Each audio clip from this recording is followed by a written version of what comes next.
L-PX Lynx Proximity Switch.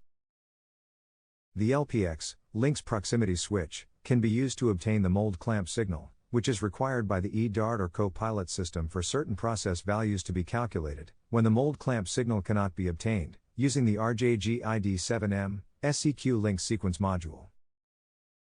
The L-PX includes a set of brackets, cable, and proximity switch with an LED light. The proximity switch and brackets are positioned on the mold, using the provided magnets.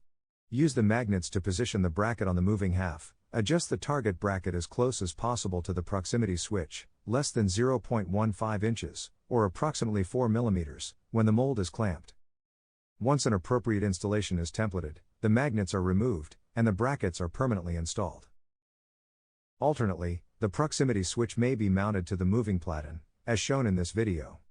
When mounted to the machine in this fashion, you will need to reposition the switch when the mold is changed, as the thickness of the mold, or die height, will not be the same. For this setup, use the included magnets so it can be adjusted when the mold is changed. Do not screw the switch into the tie bar.